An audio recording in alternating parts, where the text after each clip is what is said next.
Good morning, night or noon, friends. This is Cherekia Hall, and we are here for another episode of Conversations with Cherekia. Of course, I have Jordan here. Hello. We love Jordan. And Kiana, the saxophonist, is off tonight because I have two very special guests. They're very special to me. They are my parents. So, Hey, what it Yay! do? what, Yay! Mama? Oh, don't do that. Yay! She, Suspicion see, of she's Carruth. already messed up everything already. We can't even do anything right here. is. Pastor What would you like me to say? Are we Pastor El, start can over? I introduce Are we y'all? gonna start over? No, we're not. Here we are. Pastor Carruth Hall and Lady Paulette. However, we're going to take them out of the church context tonight, and they are my mama and daddy, Paulette, and some of the church people, his siblings, and all them still call him Junior, Strap but we yourselves call in, him folks. whoop Strap whoop yourselves in. Carruth. There you go. And so today we will talk about. It can be touchy because everybody has something to say about everything concerning pastors and their kids. So today we're talking about nepotism in the church. And Jordan, can you look up the proper definition of nepotism? I like to put Jordan on duty. Do you have the definition I pulled up? surely do. I Okay, should, go. if you would like, it is a patronage bestowed or favoritism shown on the basis of, here it is, family relationship, as in business and politics. Well, Quite interesting there. Quite you interesting. said a mouthful. We're going to unpack that. Nepotism in the church. And as I have stated with you guys before, my grandparents were pretty high up in the church. My grandfather, God bless his soul, God rest his soul, was a bishop in the jurisdictional prelate of the state of Nevada. And my grandmother, Lois Hall, was the first lady. But it didn't stop there because my great grandmother on my mom's side, Gladys Smith, was like a known prayer warrior. She was Methodist. Yes. She's Methodist, known prayer, and she was a business owner. She was a beautician, and she owned her own business. And out of her, she had a daughter that does hair, granddaughter that does hair. A lot of my family members do nails. So you think about nepotism in business as well, as she was a business owner and a mighty prayer warrior in the church. So we'll talk about that and being a bishop's kid. Tell us a little bit about yourself, Pastor Hall. Well, it's quite interesting that, which, if you knew us, the mother is, we share a whole lot of things that are alike, as far as names of siblings and aunts and uncles and things of that nature. But what came to my mind with the backstory, the quick backstory that was just said uh, regarding being a Methodist, my grandfather was actually came up in the Methodist church, and when he married my grandmother, that's when the family became Pentecostal. So with that, it kind of brought that to my remembrance. But as far as being a bishop's kid, I have to go back to first thing just a regular old pastor's kid, and going and growing, I should say, up in the church, it is a uh, difficult. It is very difficult because things are expected as a PK, as other than other people who are maybe a child to a deacon, or just someone else in the church. So there was a really scrutinized microscope, if you will, that was placed upon pastors' kids. So as far as which we'll get into it, I'm sure, but as far as being just a child of a preacher, there's a whole lot, and I'll just say that there's a whole lot of difficulty that goes along with being a child of a pastor. as I'm sure once again that we're going to explore pretty extensively. I'm here for it.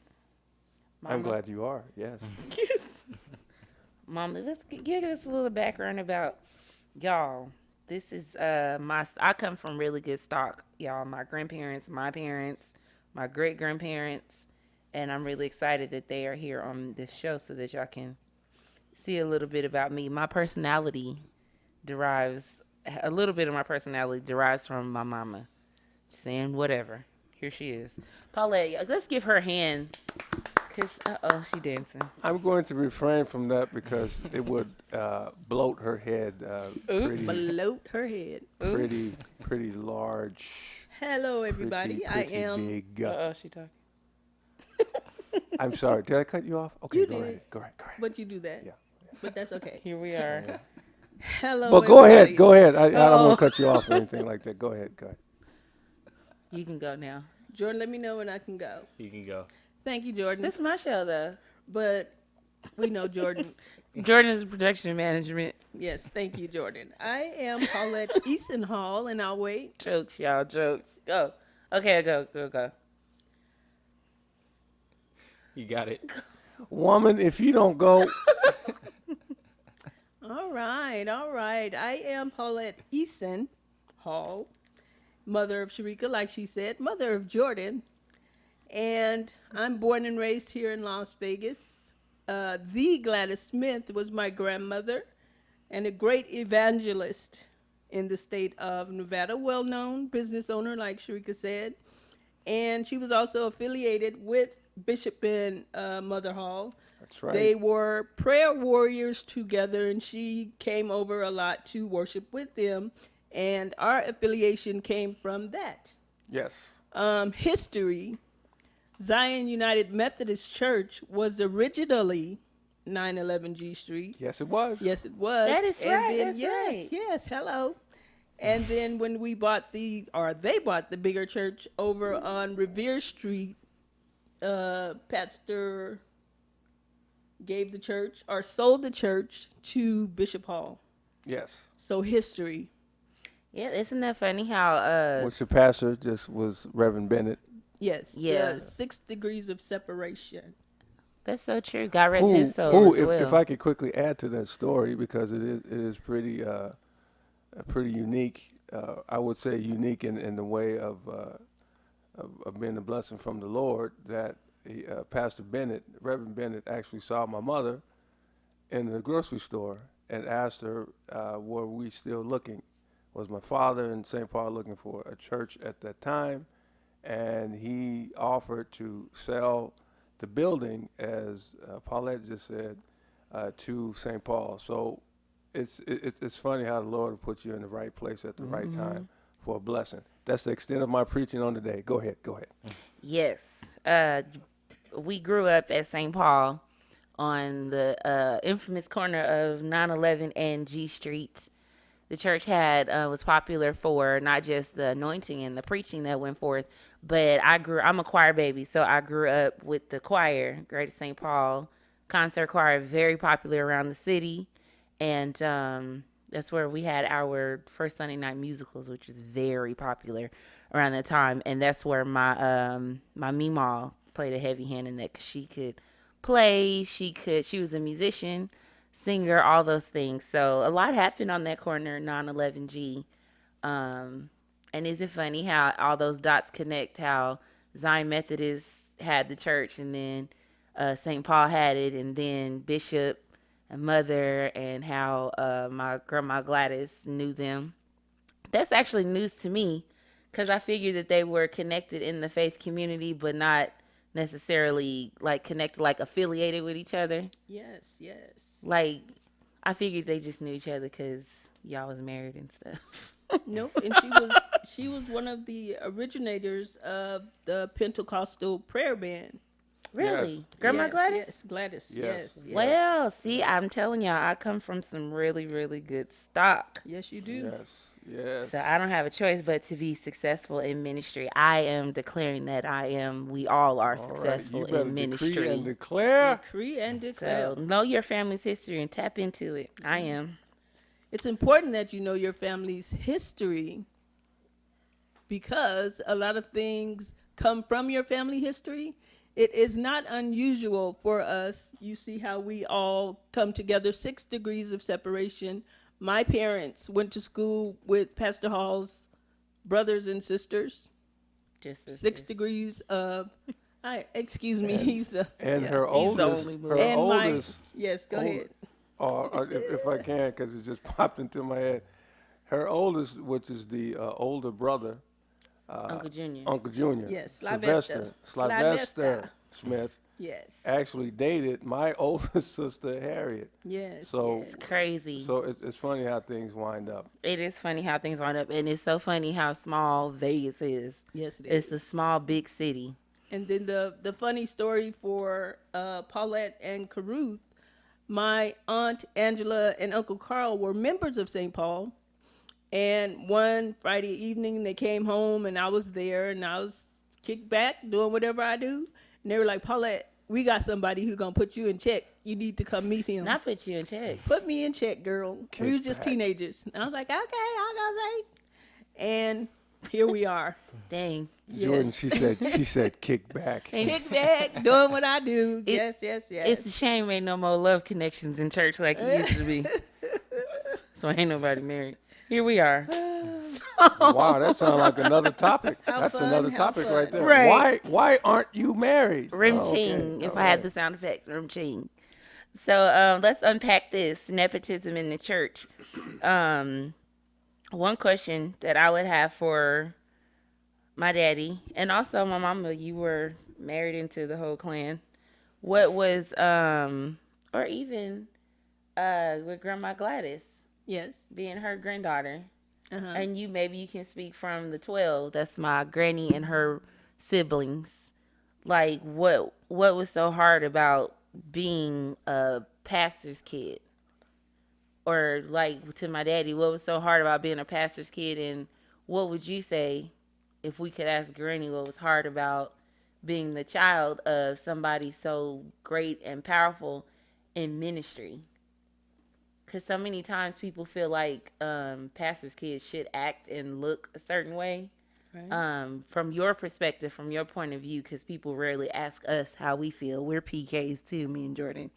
Rarely ask us how we feel. What would you say, especially growing up in the time that y'all grew up, which is a little more traditional than us? There was a little more of a box, rather than how me and Jordan have a little more freedoms now, living in this time and era. What is hard about being a PK? Well, me personally, growing up in the ministry, growing up, we were always told if you don't go to church on Sunday, you can't go to mama's house for Sunday dinner. Well, as that came along, the 12 had to be at church when the doors opened and when the doors closed. And when we came along as their children, we didn't necessarily have that responsibility because they felt like because every time the doors open, I have to be there. I'm not going to do my kids like that. So here we are today. We was raised that way. And what does the Bible say? Raise a child in the way it should go and it won't depart from it. And I may be getting off the subject a little bit, but it speaks to the church and how we as quote unquote church children grow up and how we grow our children up. And then Pastor, I'll go ahead and talk about nepotism, please. Or no? Well, Well- it's like with the question though, what's hard about being a pastor's kid? Well, you have to look at the important word that you said in your lead-in was the word scrutiny. When you're a preacher's kid, people judge you on the level of salvation that the pastor, well, in this case, that your parents have. In other words, if you, in my case, well, in both of our cases, when you come from spiritually powerful people, there are people who believe that the oil, as we like to say, And when we use these phrases, that kills me nowadays. The oil drips from the head. So when the oil drips from the spiritually powerful parent or parents, that they expect that same type of spiritual anointing to be on that child. They expect a certain level of adherence to the same level of spiritual walk as the parent, which is unfair because at the end of the day, we all have to work out our own soul salvation. Amen. That's right. And when you lift somebody up to that level, it's hard. It's hard to um, to really walk in that. If I'm making any sense right now, it's hard to walk in those shoes. I've always said this, that as I have become a pastor preceding my father, I say to a lot of people that it's hard coming after Wyatt Earp. And if Trying to you fill know those anything shoes. about Wyatt Earp, that he was a legendary law enforcer. There's more legend to his actual abilities that has come out throughout history. So I've always said that it's hard being the sheriff who came after Wyatt Earp at Tombstone or Dodge City. So it's hard to come after a spiritually powerful person. But again, in respect to the word scrutiny, you are under a microscope. That's why a lot of PKs end up, a lot of them, if we were to really think about it, a lot of them end up not even being in the church anymore because they can't live up to what is expected of them, which is important. And I'll say this, and then we could keep going. I don't want to take up all the time. But what I'll say this because a lot of times with that scrutiny and getting out, there are I should say a necessity. That's where I'm trying to go. It's a necessity that that you actually be saved and that you have parents who live the life outside of the church, so that that salvation will spill into your life, that when you get to a certain point that you can actually live accordingly to the will of God, that scrutiny that you were under becomes more a part of your life, and that you'll be able to stay in the church. But there is a lot of pressure, In short, and saying all of that, there is a lot of pressure in being a preacher's kid. So I would say those of you who have some sort of criticism of pastors' kids, I'm just giving you insight. There's a lot of pressure that those pastors' kids go through. And as we'll get to, when that pastor is elevated, which my father was to bishop, that's a more increased scrutiny that you're going. So it goes it goes out of the local church, and To now the it goes into national. the whole national and what we have is the jurisdiction. So it spreads out. So now you have multiple churches, multiple memberships who look at you as opposed to just that one body of congregation that you growing up in. So I'll say that. So it becomes tough. And if you're not familiar with the Church of God in Christ, being a bishop is the highest ordinance in the church. So it could go from you being a pastor to all of a sudden being a king. Just kind of, and there's the whole protocol, but it's seemingly almost overnight because they have to vote you in. There is this big to do, like there's a banquet to usher you, like an inaugural banquet. It's like being voted in as a president.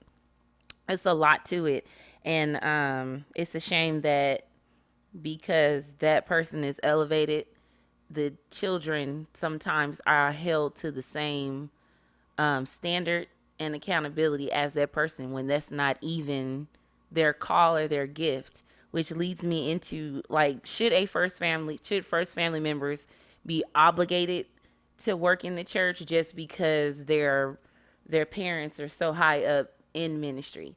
Like, say that's not even the path that I want to take. Maybe I don't want to work in church. Am I wrong for that? Should I be obligated to do it because that's their calling? And also,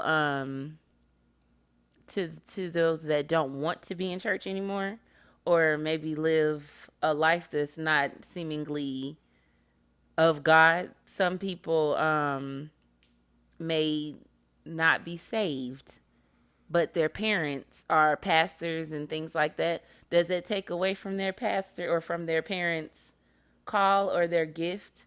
Because some people, I've seen that before, where they judge the parents based on how the child is living. But I don't think that's fair, because that's not my gift. That's not my call. I'm trying to live my life how I want to. Why am I obligated to look like them? You almost kind of lose your identity. No, am I reaching? Or is it like, do you agree, or what do you think on No, that? there's well, I said a whole lot. Go ahead, hon. Go, you can go first. I think it could be a combination of you wanting to live up to your parents, so you go that direction, even if it's not your heart. You want to do what they do. You want to be like them, and you want people to see you like them. And that is a double-edged sword, because if it is not your calling to be in the ministry in a certain capacity, and you do it because that's what my parents do, you're doing the ministry a disservice, because you're blocking the way for somebody who is competent and called to do the job. Nepotism most times come because our parents, and I'm not picking anybody out, I'm just saying, I'm reading, the people in charge have a tendency to elevate kinship because it's comfortable, because they trust. They don't know other people, so they promote kinship Yeah. because it works in their mind to their advantage, because they can trust them. But it's a disservice, and it's something that needs to be, for lack of a better word, unpacked. We need to be considerate in leadership to not lean towards, this is my child. Do you think it should work as a monarchy though? How you No, have the like, no. you know what I mean? How you have like Queen Elizabeth Right. and her Absolutely. sons Right. are the prince. Absolutely Should not. it work that way? Absolutely No, not. no, because historically, that's what the Kennedys, that's what Joseph Kennedy Sr., what he had in mind as a monarch in this country. Now, the Kennedys are the closest thing that we do have to a dynasty, to a monarch in this country. His whole ambition was to start from the oldest son, who was killed, Joseph Jr., and really he had three. It was Joseph Jr., the other daughter, one of the eldest daughter that escapes my mind right now, and of course JFK. And those three specifically, he had plans for. The two sons, more to the point, Joseph Jr. was the one, he was the chosen one to be king, if you will, after Joseph Sr. messed up in his appeasement of Hitler during the lead up to Hitler really blitzkrieging Europe. He basically said everything was all right, but his whole point, and my point I'm making here as far as monarchs, his whole point was to have the Kennedy name and the Kennedys to take over from Jump Street. In the church, I agree with what Paulette was saying, was that, and she was alluding to and actually saying it, that you have to, there should be a qualification. If you're not qualified to do that position within the ministry, then you shouldn't be doing it. You really shouldn't, That's true. because you are doing a disservice to the actual. You are doing a total disservice to the actual ministry. So I would say, just in short, that no, you should be qualified. I totally agree. I You don't should be think that the qualified. first family should be obligated to work in the church. I really don't, because like I said, you want to have your own identity. I have had people tell me, You're a pastor's daughter, so you supposed to be a certain way." No, I'm supposed to be Cherekia, because my daddy being a pastor and my mama a first lady, that wasn't the call that was for me. That's not what God called me for. So I don't think first family should be obligated. It can cause friction within the church too, when you see so much of the first family with their hands and doing in so many parts of the church.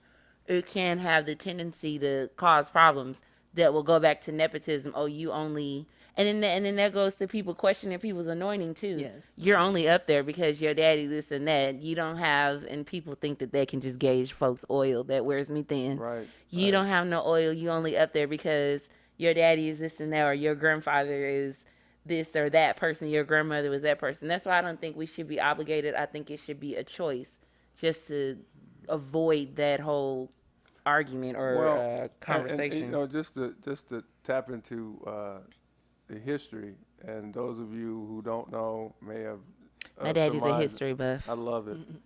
That when John F. Kennedy, he made his brother the Attorney General. Now, it didn't, I know we have hindsight and we romanticize Robert Kennedy, but that decision wasn't really welcomed wholeheartedly in this country when he made his brother. But the thing about that, his brother was actually, you can argue the point that he was qualified. That goes back to what I'm saying.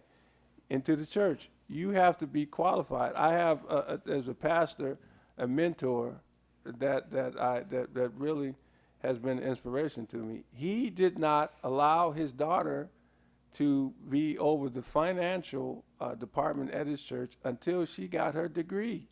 He just didn't put her over that because Made her she earn was it. his daughter. Make sure she was Had to earn qualified it. for it. And not Confident. only did she get her qualifications, but she had to be voted in. He allowed the people that's in the higher ups and officials in his ministry to allow her to take that job. In other words, she had to put in the application just like anybody else. So again, I don't think I am a proponent of hiring the most qualified person. I don't believe by birth you should be allowed such luxuries. Right. See, what these historical things come to mind. John Adams, the five tenets of popularity, just say like of society. I can't, the actual term is eluding me right now. But part of what his five tenets was birth and beauty, part of the five. But here, I don't think that aristocracy. That's it. I said I know history. That's where it Well, comes. Aristocracy. The five pillars of aristocracy. That's it. John Adams. If you don't know what I'm talking about, please, by all means, Google that. But two of the five that comes to my mind is birth and beauty. And he said that along with one more, wealth. Those three, if you have one of those three of the five, and the other one was virtue and intellect. If you have the first three, which is beauty, birth, and wealth, if you have any of those first three, then you are guaranteed to really make it, is what he said. But his whole point was, why not the other two, virtue and intellect? What I'm saying is that you should not be automatically put into a place that you are not qualified for because of who your parent was. I, as a pastor, and I know there's people who know our story, will say, well, your father was bishop and pastor, and now you're pastor. No, I never sought out that position, and I want to tell anybody who's hearing this right now, I was voted in by the people.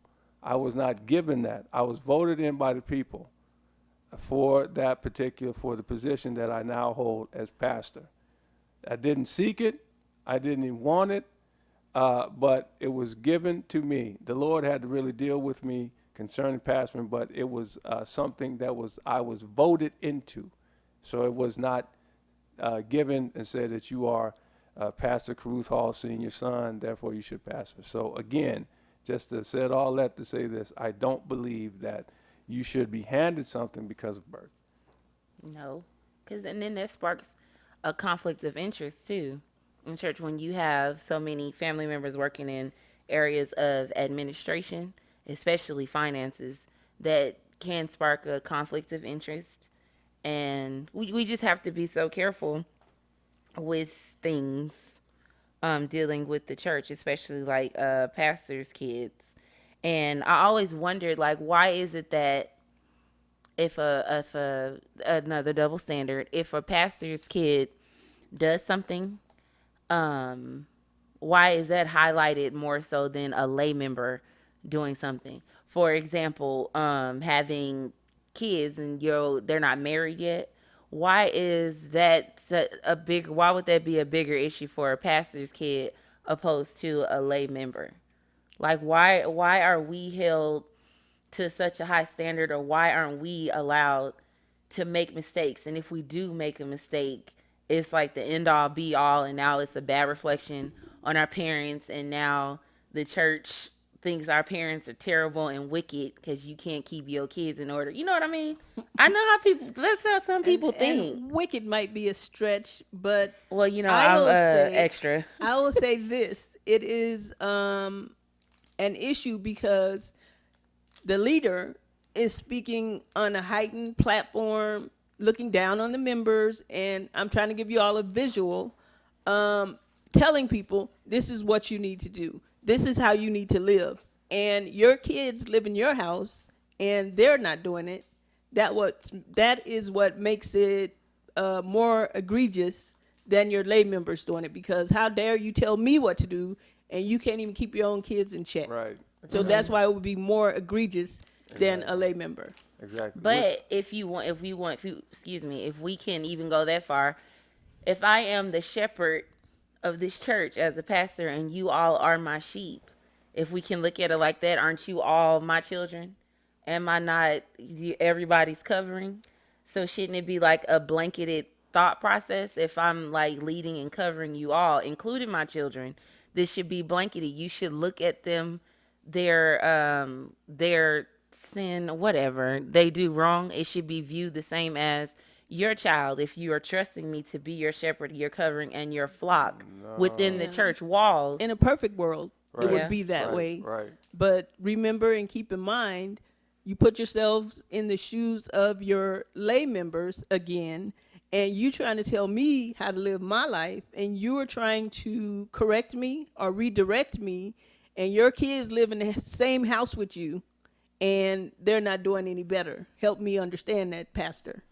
Right, and that's you just hit it right on the head there. How can you preach to me about salvation and living right when your whole household is in chaos? So you. But does that take anything away from the pastor, like his gift and his anointing and his abilities?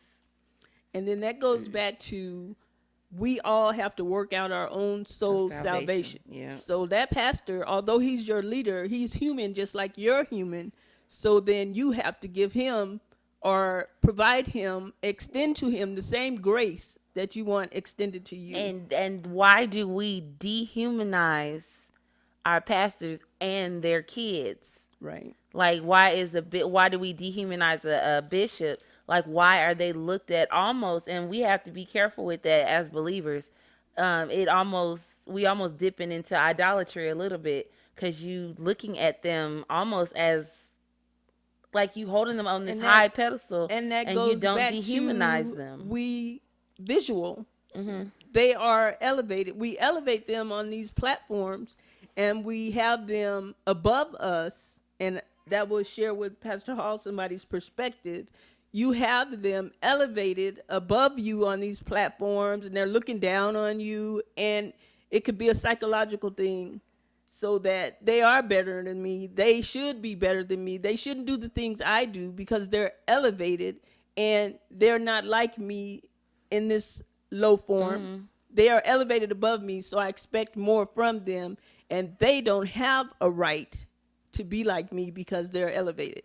Well, that goes to just to backtrack just a little bit to your first comment as far as the same oil and things of that nature, the same anointing. If you look in the Bible, uh, that jumps out of my off the top of my head. Samuel was a priest, prophet, and judge. His family was just scandalous. I mean, they were really ratchet, and he didn't do anything about it. Yes, Ratchet. But yet he still had a high level of anointing. Yes. He was still able to do all the things that God had bestowed on him in ministry and leading of the people. But what what what we get caught up in is the respect level. For instance, we as president, we expect our presidents, and I'm not going to get political here because some of you Yeah, already please know. don't. I'm not ready for that half a But day. but my point I'm making with that is we expect a certain level of decorum from our presidents. So we respect them because we respect the office. So we expect a whole lot out of that office. Now with the pastor, you expect that there's a whole level of respect going, that you want to hold them up to a high standard. So I think people distort that respect with adulation, and like you were talking about, you get into almost like a Jim Jones situation to where people lift up that leader. They begin to distort respect for that leader, and that leader, and that's certainly in that case, gets a more of a demagogic or more of a deity feeling of themselves because they are held up to a high level. Yeah, look it up, Jordan. Demagogue. That's when people Demagogic. Look it up, sir. when I've had people talk to me about my Meemaw and Peepaw, more so Peepaw, because he was able to interpret dreams. He was he was not a prophet, but he operated in the prophetic. There's a difference there. Um When people talk about him to me, they make him almost like this mystical person, like he Right. was like almost like he could float. Mm-hmm. And I made it a point to look at him when he passed. I did not grieve for him as a bishop. I didn't grieve for him as a pastor. I grieved for him as my grandfather. I always made it a point to make sure I looked at him as a man, human, so that I would not tap into that pedestal. Because if you put somebody so high up on a pedestal, like pastors' kids, you put them so high up on the pedestal, the slightest mistake will almost shake your faith because you have so much into this person. And I think that people really, really need to get out of that, realize that PKs, bishops' kids, whatever, are human. And it may seem like nepotism, but sometimes they're qualified, aren't they? Yep. Absolutely. Yeah. Sometimes they are qualified. And to putting people on pedestals, we have to be so careful, because if God doesn't have a respect of person, we also have to be careful not to get caught into the respect of person. Right. And so let's also tap into nepotism in business. Like with Grandma Gladys, like I said, she was a business owner. She was a beautician. Her daughter, my Aunt Angela, shout out to her, did great hair. My cousin Tiffany does hair. Just to name a few, because they are like still working in hair And she right also now. owned a restaurant. And she owned a restaurant. Do you think that that nepotism even played a part there with like Angela in the shop? Because then No. she took over eventually, didn't And she? there was no nepotism. You have to go to school and pass tests to be a cosmetologist. Do you feel like Angela felt Yes. obligated to do hair because she's Grandma Glass qualified. was she so was great? qualified? Sometimes when you see your parents successful, it's okay to want to be as successful doing the same thing. It's a gift, cosmetology, and most of Gladys's kids and grandkids have the gift of cosmetology. I mean, I can curl my hair. I can I mean, flat I can do iron some something. hair. I can do something. Ooh, I can flat iron some Yes, hair. after Tiffany does my hair, I can come home and redo it. I got a little in me. Back to the subject, guys. Um, She just totally went off the sometimes, rails. sometimes it is valid. So we can't say you can't follow in your parents' footsteps. You can't be like your family because sometimes it's ingrained in you. And if you're watching your parents closely or what have you, you learn and you grow and you can develop into what they did and be successful. It's not unusual. So it can be done. We just have to be careful how we do it. That's good. Oh, girl. What I'm were pretty good. as we are Wow. getting closer to the close, That's unbelievable, right Yeah. there. what are some frustrations that you had, Daddy, being first a pastor's kid and then Peepaw transitioning into a bishop? What were some of your frustrations? For example, with mine, it irritates me to no end that whole you're a pastor's daughter, so you should be up there like singing at the church and leading worship, this and that. But what if I don't feel like singing? Like, what if that's not what I want to do? And I remember you telling me a story when Peepaw started St. Paul, how I think you said Jean and Harriet didn't want to leave upper room Right. because that's where they were. They so wrong for that though? Well, they were at, even though they were younger, I believe they were in their early teens, but they were comfortable where they were because of friends. Their friends were there. They were involved in youth activities there, so they didn't want to go somewhere where they had to start all over. It's almost like when you have made friends at a school, and then if your parent moves away, and then now you got to go to a new school and make new friends. You have to start over, and you have to reestablish yourself. So they had that sort of mindset about going over. But the thing about in the church is that you can, I tell you this, you can say you can want to do certain activities in the church, but when you're dealing with God, he calls you and he qualifies you. If that's not your ministry that the Lord has called you to do, at some point the Lord will pull the plug on your nonsense. Sure will. He will pull the plug on your nonsense to let you know that's not what I called you to do. Now, with me, my again, with my father being a preacher, I know the Lord called me to do this because I fought it. It's nothing that I set out to do. I didn't certainly pastor it, but I wanted to, and those of you who don't know, I'm actually a musician. I wanted to just play and tour the world and rock on. But the Lord Bon had, Jovi.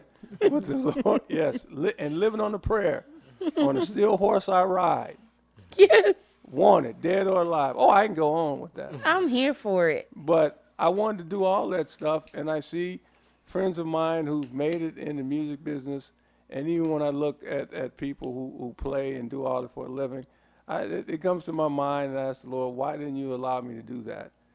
And the Lord always boomerangs me back. I called you to do what you're doing now. I called you to minister. So it goes back to what we've been talking about on some way, that you have to be qualified, that you have to you shouldn't do anything that just for reasons other than, especially in the church, what I'm speaking to, doing things in the church because it's expected of you, because your parent did it. You should never do that, because in the end you have to give an account unto the Lord, Period. and you want to be right in whatever you do. And that's that. Period. Mm-hmm. Did you have any frustrations, like being a part of a first family, because you were or are still, you've been able to come on. No, I would just direct everybody to art imitating life. Greenleaf is a perfect Oh God, yeah. Oh, example they come back Oh on of the boy. 23rd. nepotism. It's Yeah, coming up. This is the last season, on Oh, the and Oprah 23rd. probably gonna give me some money for Period. promoting it here. But that's a we'll never perfect see a example dime. of art imitating life, and that's all I have to say about that. It really is. And I did not, being a part of a first family, just being transparent, growing up, being going to a family church and being part of a first family, um, oh God, kind of made me want to be at a church where I was not related to the first family or the whole church did not know my name, because all eyes are always on you. You are expected to do certain things Yep. because of who your family is. I remember somebody telling me before, you're so I love you so much because you're so touchable, even though your grandfather is Boy, a bishop. I was like, that's almost good. like an assault about What? I was like, but I'm just who I am. think of a happy place. That's just who I am. Like, I'm not, I don't know. Jordan, Yeah. did you have anything to say concerning like being a first son? We love Nah, Jordan. I mean, We do. it's just basically what y'all have been saying already. It's just like, sorry, I got an echo. Um, it's just, it's always, you feel like the eyes are always on you, you know? So you feel like you gotta act a certain way because you don't want to like, uh, what's the word I'm looking for? Misrepresent the Come family. on, words. I think that's a word. Misrepresent the family. It is. Yeah, Yeah. that I think maybe that was my frustration. Just being scared to misrepresent. I wish Jordan I had your personality growing up. Jordan is like a ninja. We don't know He is, what he he's is. thinking when he's Wow. coming, when he's going, what he's gonna do. I think that if I had my brother's personality growing up as a member of a first family or being in my family's church, if I had Jordan's mentality and personality, just being reserved, more observational, and not necessarily too involved, I probably would have had a better experience.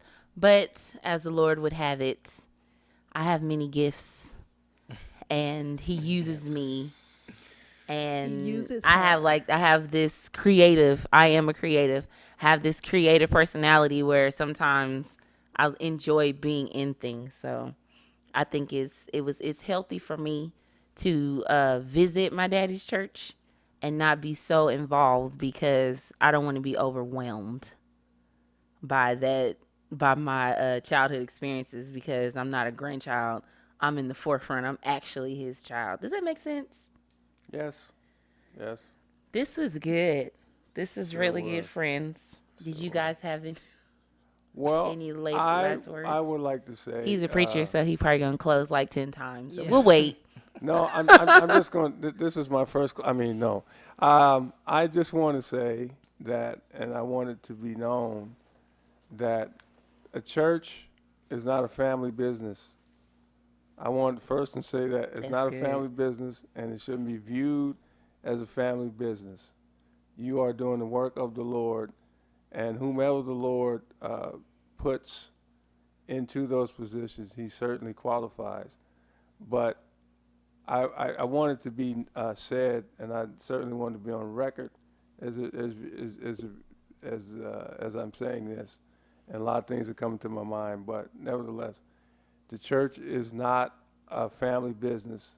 It is you are in ministry to the Lord, and that you should be qualified to hold positions within the ministry to do those things, not because that you are a part of a family.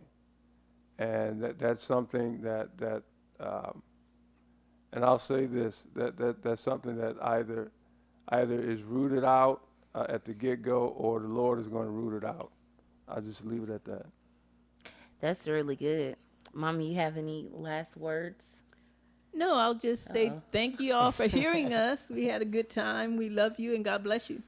That's should- key. Jordan, do you have anything to say first, I was son? gonna say we should do this again.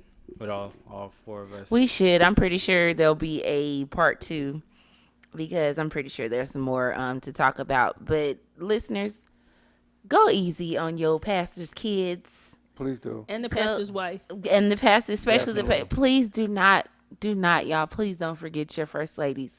We love our pastors and our bishop, but understand behind every strong man there is a strong woman holding him up. Amen. So when you see him up there strong and like giving word and really helping y'all out and being there for y'all, understand his wife is carrying that burden as well, carrying the church on her shoulders, because not only is she carrying him, Yep. she's carrying the church. Yep. She's carrying y'all's worries. She's Yep. carrying y'all good and the bad, because while he is going forth, she has to pray for him to cover you. And she's praying So- for every one of you. Praying for every one of you. So remember your first ladies. Remember y'all mamas. Remember the any female that is holding you up that has children or some type of covering. It is a lot. And not taking away from the men folk.